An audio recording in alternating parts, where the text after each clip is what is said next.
చిన్నప్పుడు సామెతడు తగిలిన తమాష చూస్తున్నారండి, మీకు అలా అనిపించట్లే? ఇప్పుడు ప్రాక్టికల్గా అవ్వని దాన్ని మీరు first of all Chandrababu Naidu గారు ఆయన పొగిడిన వెంటనే ఆయన కూడా రివర్స్ ఆయన పొగిడాడు, అరే నేను నీ దగ్గర నేర్చుకున్నాను అని. అంటే తాతకు దగ్గులు ఎవరో ఒకరికొకరికి ఎలా నేర్పుకుంటుందో చూడండి. ఇందులో సర్ప్రైజింగ్ ఎలిమెంట్ ఏంటంటే అది వాస్తవానికి జరగదు. ఓకే, అంటే నేను ఎందుకు చెప్తున్నానంటే ఇప్పుడు మనకి ఫీజిబిలిటీ చాలా ఇంపార్టెంట్. ఎంత చెట్టుకి అంత గాలి అంటారు, పిండి కొద్దీ రొట్టె అంటారు. ఇప్పుడు పిండి కొద్దీ రొట్టె అన్న దగ్గర ఒక అబ్నార్మాలిటీకి ఎప్పుడైతే వేదిక క్రియేట్ అవుతుందో, ఏంది నీ అనుభవం ముందు అంతే కదా, ఇది నువ్వు ఎత్తుకున్న తలకాయ నొప్పి, దిస్ ఈజ్ యువర్ ఆబ్లిగేషన్ అన్నట్టు వదిలేస్తున్నారు. ఇప్పుడు చూడండి, మనకి కొన్ని ఇంట్లో చెప్తారు పెద్దవాళ్ళు, ఈ పని చేస్తే కష్టం, ఇలా చేయకూడదు అన్నప్పుడు, కానీ నేను చేస్తానని మొండి పట్టుదలకి వెళ్తే నీ సోవ నువ్వు సోవ అంటారు. అంతే, చివరికి అదే కదా జరిగేది. ఆ లాస్ట్కి ఏమవుతుంది, నెత్తి వాచడం గ్యారంటీ. ఇప్పుడు ఇది జరగకన్నా మీకు ఇంకో 40,000 ఎకరాలు ఎత్తేసే కార్యక్రమం రెడీ అయిపోయింది. దానికి ఇది బ్యాక్గ్రౌండ్ సెట్టింగ్ అంటారు. ఇది బ్యాక్గ్రౌండ్ సెట్టింగ్ అదే. ఓకే, ఈ అడవడంతా దానికే. వాళ్ళకి మీకు ఫస్ట్ ఆఫ్ ఆల్ భరోసా కార్యక్రమాలే జరుగుతున్నాయి. కానీ సార్ రైతులంతా అడుగుతున్నారు గెజెట్ టైప్ లో కావాలి, శాశ్వత ఎవరు బాధిత రైతులు, ఈ 34,000 కొత్త బకరాలు వాళ్ళకి ఏం అవసరం లేదంటారా? వాళ్ళు చెప్తున్నారు కదా, లేకపోతే మెట్రో అయిపోద్ది అన్నట్టుగా చెప్తున్నారు. అవును, అరే 7 వెనకబడిన జిల్లాలు 13లో, అవును, తెలంగాణలో 10 ఇంక్లూడింగ్ మీరు డెవలప్ చేసిన గ్రేటర్ హైదరాబాద్ మూలాలు ఉన్న వాటిలో కూడా అవును 30% డెవలప్మెంట్ అయింది, 70% బ్యాక్వర్డ్ కింద 10కి 10 బ్యాక్వర్డ్ ఇచ్చారు. ఇంత డెవలప్ అయిన హైదరాబాద్లో కూడా అదే చెప్తున్నాను. బేసిక్స్ ఎప్పుడైతే మర్చిపోతామో పైన ఊహల ఉయ్యాల్లో, ఇప్పుడు చూడండి మీరు ఈ జీతం ఎంతే ఉంది కానీ ₹1,00,00,000 ఉంటే నా జీవితం అలా ఉంటుందని ఊహించుకోండి, చాలా బాగుంటుంది. అవును, అందులో మీరు you will never fall down. అవును, ఊహలు బాగుంటాయి ఖచ్చితంగా. ఇప్పుడు కిందన నెలకి వచ్చి 20,000తో ఎలా బతకాలన్న కష్టాన్ని అంతే కదా, రోజు దిగమింగుకునే దగ్గర ఊహించుకుంటూనే వెళ్ళిపోతున్నాం అనుకోండి. That's call living in false illusion అంటారు. ఆ భ్రమలు, అందుకే చాలా మంది చూడండి దాన్ని భ్రమరావత అంటున్నారు. ఎందుకంటున్నారంటే ఆ భ్రమలు వీడవండి. వీళ్ళు ఎప్పుడైతే సెల్ఫ్ గోల్ ఎక్కడ తెలుసా సార్, కేంద్ర ప్రభుత్వం అప్పనంగా ఇచ్చిన గ్రాంట్ని ఎంత చక్కగా మిస్యూటిలైజ్ చేస్తారన్నది గ్రహించింది నరేంద్ర మోడీ. ఓకే, అంత సెక్రటరియట్, అంత అసెంబ్లీ, అంత హైకోర్టు భవనాలు కట్టి టెంపరీ అంటే తమాషాలుగా ఉందా? అక్కడి నుంచి చెట్టుకు కాస్తున్నాయి డబ్బులు అన్నట్టుగా ఆలోచించరా? అంటే ఏపీలో బలపడడానికి ఇది ఒక ప్రధాన వనరుగా కూడా భావిస్తోందా బీజేపీ? జరగని పని సార్. ఇప్పుడు మీకు సపోర్ట్ చేస్తూ ఉంటే అలా కాదు, సపోర్ట్ నేను అదే చెప్తాను, పర్పస్ఫుల్ సపోర్ట్ అంది అనుకోండి. ఇప్పుడు ఉదాహరణకి ఇవాళ మీరు 1,200 కోట్లు దగ్గర 1,400 కోట్లు మీరు అమరావతి రాజధానికి ఖర్చు పెట్టిన బిల్డింగ్ కేంద్ర ప్రభుత్వం ఇచ్చింది. ఇప్పుడు మా నాన్న బట్టలు కొనుక్కుంటాడు సార్, అందరికీ కదా బట్టలు కొనుక్కుంటారు. అలా ప్రజాప్రతినిధులుగా కష్టమో నిష్ఠూరమో ప్రజలకి మీ కష్టాలు తీర్చడానికి మాకు ఉద్యోగాలు వచ్చే జీతం వస్తుందని చెప్పి భరోసాతో చిన్న బిల్డింగ్ కారినా సరే, లేకపోతే మాకైతే కూర్చోడానికి కుర్చీ ఉంది, ఇన్ఫ్రాస్ట్రక్చర్ బాగుంది, అమరావతిలో మొదట్లో బస్సులో పరిపాలించిన దగ్గర వేరియస్ పాకెట్స్లో మేము పనిచేసే దగ్గర కన్నా ఇది బెటర్ అని వాళ్ళు ఎవరైనా ఫీల్ అవుతున్నారా? వాళ్ళకి ఇంకా బెటర్ కావాలంటున్నారు. కానీ సామాన్య ప్రజలకి ఏమైనా స్థితిగతులు పెంచే ప్రణాళిక ఏమైనా మాట్లాడుతున్నారా?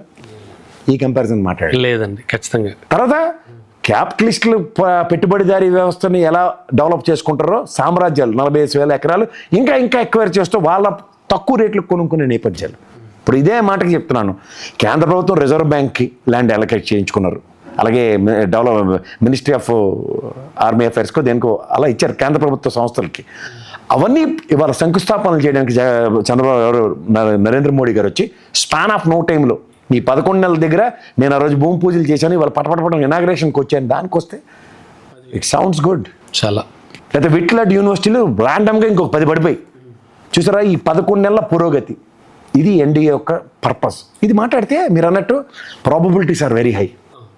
ఇది నేను చూసి ఇప్పుడు ఇంకొక 10,000 కోట్లు గ్రాంట్ ఇస్తున్నా, ఓ డిఫరెంట్ డెవలప్మెంట్ కావాలి నాకు ఇక్కడ. అప్పుడు రైతులు కూడా ముందుకు వస్తారు ఆబ్వియస్లీ సార్. ఇప్పుడు రైతులు ముందు కాదు సార్, ముందు మనకున్న ఈ 34,000 ఎకరాల్లో వాట్సాప్ ఆఫ్ లేఅవుట్స్ అంటే శుభ్రమైన రోడ్లు ఇవన్నీ పెడితే ఇంకా బిక్కులు ఆడుకుంటా కరకట్ట రోడ్డేనండి. ఆ సిటీ క్యాపిటల్ రోడ్ ఏది? ఏనాటి ప్రకటన చెప్తున్నాను. It was not happening. How అన్నది చూడాలి కదా. అవును, ఇప్పుడు మాటకి చెప్తున్నాడు, ఒక ఫ్లైఓవర్ కంప్లీట్ అయింది అన్నారు, ఎవడైనా కంప్లీట్ అయింది కాదు సార్. ఈ వర్షం చూస్తే పోలవరం ప్రాజెక్ట్ లాగా అమరావతి కూడా సుదీర్ఘంగా సాగుతూనే ఉంటుందా? ఇప్పుడు ఈ 5 ఏళ్ళలో వీళ్ళు చేతనైతే ఎంత పరిగెట్టిస్తారో పరిగెట్టించండి. ఆ వరల్డ్ బ్యాంక్ కూడా ఎన్ని గేర్లు మారుస్తుండో వీళ్ళకి అర్థం కావట్లే. అంటే పరిమితుల లిమిట్స్. పోనీ 15,000 కోట్లు ఇలా ఇస్తే వీళ్ళు ఆడింది ఆట పాడింది పాట. ముఖ్యంగా లోకేష్ మాట్లాడడం అంటే లోకేష్ స్పీచ్లు మొదటి నుంచి కూడా మనం చూస్తూ ఉన్నాం. అంటే అంత మెచ్యూరిటీ లేని స్పీచెస్ అని కొన్నాళ్ళు, ఆ తర్వాత బాబు బాగానే మాట్లాడుతున్నాడు అని కొన్నాళ్ళు, ఆ తర్వాత కొంచెం పరిణితి వచ్చింది, ఇప్పుడు పర్వాలేదు బాగానే మాట్లాడుతున్నాడు. ఈ స్థాయిలో ఉన్నటువంటి లోకేష్ ఎందుకు ఆ స్థాయిలో పొగడ్డం ఆయన్ని? అండ్ సో లోకేష్ టోటల్ ఓవరాల్గా చూస్తే కనుక ఆ లోకేష్ స్పీచ్ కానీ అండ్ నరేంద్ర మోడీ గారిని ఆ స్థాయిలో పొగడ్డం ఎలా చూడాలి సార్? Exaggeration, over exaggeration. రెండోది ఏంటంటే ఎప్పుడైతే చంద్రబాబు నాయుడు గారిని జైల్లో పెట్టిన దగ్గర ఈయన ఢిల్లీ లాబింగ్ స్పెషలిస్ట్ అయ్యాడు. ఆ ఢిల్లీ లాబింగ్తోనే ఎన్డీఏ కూటమి పొత్తు, దాని సారాంశం. సో వీళ్ళు దేహీ జహాపన రాజకీయాలు తప్ప అగ్రెసివ్ నోట్తో అయితే రాజకీయాలు చేయలేరు, చేయకూడదు కూడా. ఆ కండిషన్స్కి ఒప్పుకునే వీళ్ళు ఈ రాష్ట్రాన్ని ఇలా పనంగా పెట్టి ఇచ్చేయడానికి నిన్న కాక మన అదాన్ని పెట్టారు కదా సార్, 200 ఎకరాల కొండని, మా వ్యాపార కొండని.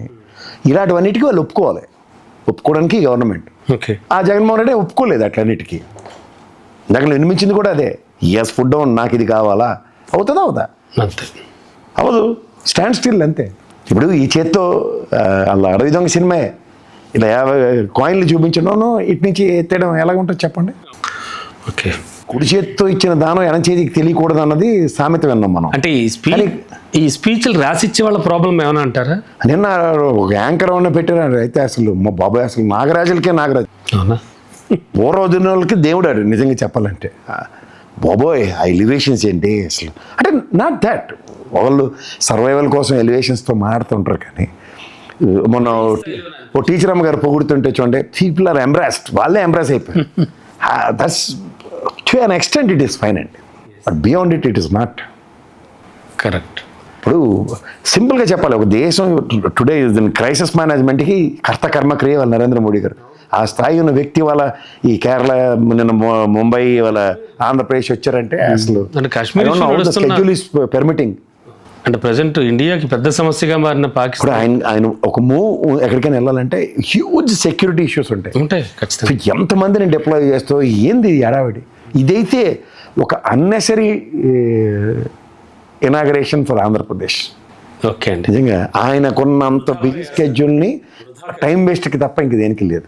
Okay sir. లాజికల్ థింకింగ్ అయితే సింపుల్గా యాడ్ నుంచి వస్తున్నాయి మీకు డబ్బులు అని ప్రధానమంత్రి స్థాయిలో అడగగలిగాను. అదంటూ చిన్నపాటి పథకాలు 2-3 లేపేయచ్చు వాళ్ళు పెట్టిన ఖర్చులకి. ఎన్నో లేపేశారు కదా, కొత్త